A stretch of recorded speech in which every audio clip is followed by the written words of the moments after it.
안녕하세요. 스타일 공인중개사 최영진입니다. 안녕하세요. 김유관 이사입니다. 자, 오늘 우리 리모델링 현장에 나와 있는데요. 이사님, 위치 좀 설명해 주시겠어요? 네, 저 오늘 현장은 3호선과 신분당선 신사역과 한 5분 정도 거리에 위치하고 있고요. 7호선 논현역과도 한 3분 정도의 거리에 위치하고 있습니다. 네. 이 건물에 대해서 설명 좀 부탁드릴게요. 네, 이 건물 대지 면적은 약 290제곱미터, 그러니까 88평 정도 되고요. 건축 면적은 51평, 연면적은 223평 됩니다. 건폐율은 58.21%, 용적률은 195.83% 정도 되고요. 저희 건물 뭐니 해도 가장 큰 장점이라고 볼 수 있는 건 이 리모델링 전 건물이 그 용적률이 168% 정도 됐어요. 그래서 지하 1층에서 3층짜리 총 4층짜리 건물이었는데 지금은 195%까지 용적률을 사용하면서 지하 1층부터 지상 4층까지 한 층을 증축하였습니다. 그래서 더 큰 수익을 볼 수 있는 장점이 생겼고요. 엘리베이터가 없었는데 이번에 공사를 하면서 엘리베이터 신설을 했습니다. 그래서 건물의 편의성도 많이 올렸고 화장실이나 정화조도 새로 다 신설을 했기 때문에 깔끔하게 이용하실 수 있는 장점이 있습니다. 이사님, 이렇게 이 건물처럼 요즘 굉장히 리모델링을 많이 하고 있던데 왜 이렇게 도대체 리모델링을 많이 하는 걸까요? 아무래도 리모델링을 해야 된다라고 생각을 하실 수밖에 없는 게 건물을 지은 지 지금 한 30년 아니면 40년 정도 많이 되셨을 거예요.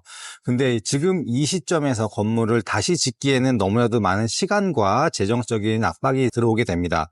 그래서 그럴 바에는 차라리 3, 40년 된 1990년 정도에 지어진 건물은 골조가 굉장히 튼튼해요. 철근 콘크리트조로 많이 지었기 때문에 새로이 건축하는 것보다는 리모델링으로 수리를 해서 사용을 하는 게 수명이나 수익성을 봐도 더 이득이 되기 때문에 많은 분들이 리모델링을 생각을 하고 계십니다. 아, 그렇군요. 그러면 리모델링과 신축을 비교했을 때 공사 기간이나 공사 건축 비용 어느 정도 차이가 있을까요? 아무래도 리모델링이 신축에 비해서 가장 큰 장점이라고 할 수 있는 건 가격적인 부분이라고 생각이 됩니다. 공사 기간에 대해서 리모델링 같은 경우는 약 인허가가 4개월에서 5개월, 그리고 공사 기간이 4개월에서 5개월, 총 8개월에서 10개월 정도면 모든 게 끝날 수 있는데 신축 같은 경우는 이거보다 훨씬 더 오래 걸려서 한 10개월 이상, 1년 정도 걸리기도 하고요. 인허가 부분이나 아니면 철거 부분이 조금 잘못되거나 공사 중에 조금 뭔가 걸리게 되면 1년도 훨씬 훌쩍 넘는 기간이 소요될 때가 종종 있습니다. 신축은 평당 한 1,000만 원 정도를 많이 잡을 수 있는데요. 그렇게 되면 오늘 소개시켜드리는 우리 건물 같은 경우가 연면적이 한 223평 정도 될 경우면 공사 비용만 한 22억이 넘는 정도의 가격이 들어갑니다. 이 금액엔 인허가 비용과 철거 비용이 들어가 있지가 않아요. 그래서 한 2억 정도를 더 올리게 되면 한 24억, 25억 정도의 신축 공사비가 들어가는데 리모델링이 이거보다 훨씬 더 저렴하게 들어가면서 신축과 거의 비슷한 효과가 날 수 있습니다. 기간도 8개월 정도면 신축 10개월에서 1년 정도 들어가는 것보다 더 짧게 지을 수 있기 때문에 시간적으로나 경제적으로 이득을 볼 수 있겠죠.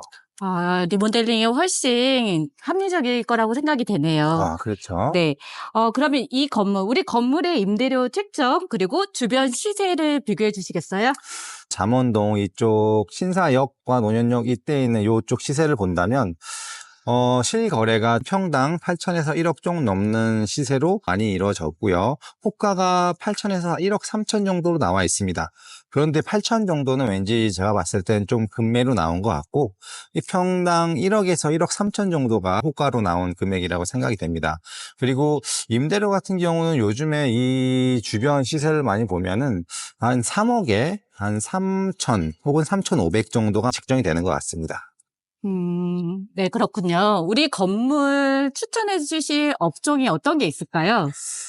우리 건물은 아무래도 대로변에 있는 건물은 아니고 약간 이면도로 안쪽에 약간 특색을 갖춘 식당이나 아니면 특색을 갖춘 업종이 좋을 것 같기도 하고 병원, 의원 같은 경우도 나쁘지 않다고 생각을 합니다. 예, 바로 옆에도 피부과도 있고, 그리고 성형외과도 있고, 그리고 바로 옆 건물은 또 미용학원도 있더라고요. 네, 스튜디오도 이런 데 나쁘지 않아요. 아, 네.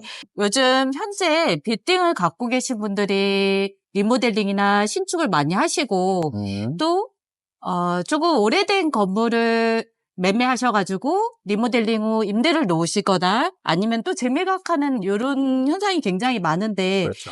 우리 이사님은 어떻게 생각하세요? 이거는 아무래도 제 개인적인 생각이지만 지금쯤이면은 한번 투자를 생각을 해보시는 게 조금 더 좋을 수도 있다라고 생각이 듭니다. 실제로 리모델링이나 공사를 시작하고 있는 건물들도 생각보다 많이 있습니다. 그리고 매매도 지역적으로 조금 편차가 있긴 하지만 많이 일어나는 부분은 매매가 늘어나고 있는 곳도 있고요. 그래서 지금쯤이면 이제 리모델링을 고려해서 올해나 내년쯤 한번 시도를 해보려고 알아보시는 것도 참 좋은 시기라고 생각을 하고 있습니다. 네. 이제 우리 건물 한 층 한 층 자세하게 살펴보러 가보겠습니다. 자, 가보시죠.